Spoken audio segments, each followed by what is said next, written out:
Ìgbà tó le jù fún mi láyé ní àsìkò ogun abẹlé Gowon ló sọ bẹ́ẹ̀. Olórí orílẹ̀-èdè yìí nígbà kan ajagun fẹ̀yìntì Yakubu Gowon ti sọ pé àsìkò ogun abẹ́lé tó ṣẹlẹ̀ nílẹ̀ yìí ni ìgbà tó le jù fún òun láyé.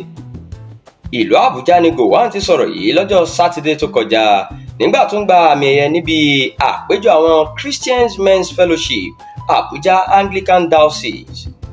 Ètò àmì ẹ̀yẹ náà tí wọ́n pe àkórí rẹ̀ ní gbígbé ìgbé ayé aláìlábàwọ́n nínú àṣà tó kún fún ẹ̀tàn ní onírúurú àwọn adarí láwùjọ ti sọ nípa pàtàkì ìwà òtítọ́, ìwà àìlẹ́gàn àti ìṣọ̀kan.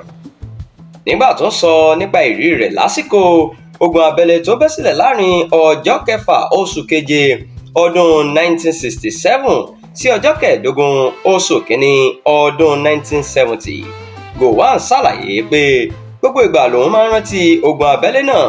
Ó ní àsìkò tó le jù fún òun ni kì í ṣe nǹkan tí òun fẹ́ rárá, ṣùgbọ́n ó di dandan kí òun wà níbẹ̀, kí òun sì ṣe gbogbo nǹkan tí òun ní láti ṣe láti lè jẹ́ kí orílẹ̀-èdè yìí wà papọ̀ nígbà náà.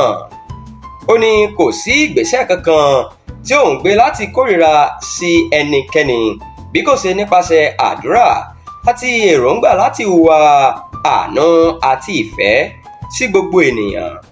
Ìdí sì nìyí tó fi jẹ́ pé lẹ́yìn ogun náà ohun tó ṣẹlẹ̀ ni pé kò sí ọ̀tá, bẹ́ẹ̀ ni kò sí òpè.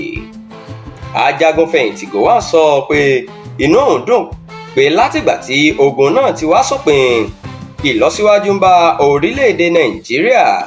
Ó sì ké sí àwọn aráàlú láti túbọ̀ máa wà lálàáfíà àti ìbágbépọ̀ rere.